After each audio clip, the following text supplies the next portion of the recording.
In today's video, I'm going to teach you how to remove Monopoly Go from your Facebook account. This is a handy guide for those who find themselves wanting to declutter their Facebook connected apps or simply no longer wish to engage with Monopoly Go. Let's dive into the process and ensure your Facebook is set exactly the way you want it. First, we need to head over to Facebook. Open your web browser and go to the Facebook website. Once you're logged in, you'll see your newsfeed, but our next step is to focus on your profile settings. Move your attention to the top right corner of the Facebook page where you'll notice a small downward arrow icon.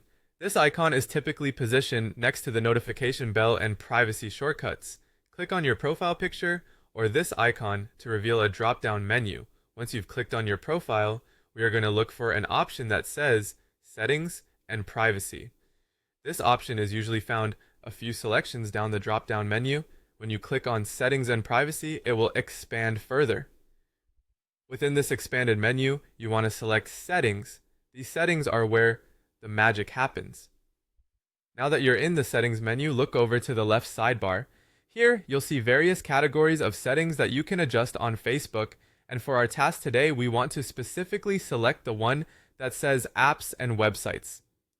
Clicking this will take you to a section dedicated to managing apps and websites connected to your Facebook account. This page displays all the apps and websites to which you've connected your Facebook account. Scan through the list until you find Monopoly Go, which should be listed among these apps.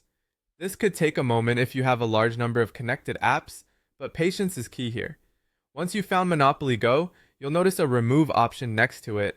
This step is important because it ensures that Monopoly Go will no longer have access to your Facebook account or your data. Click Remove, and a confirmation window will appear asking you to verify that you indeed want to remove Monopoly Go. Make sure to read any additional information provided in this prompt about what this action entails. If you're sure about your decision, go ahead and confirm by clicking the button to finalize the removal, and there you have it. You've successfully removed Monopoly Go from your Facebook account. This will help you maintain control over the apps that access your data and keep your Facebook environment just as you want it. It's a simple process, but an empowering one, allowing you to dictate which apps stay connected to your profile. Thanks for following along, and if you found this guide helpful, don't forget to like and subscribe for more tips.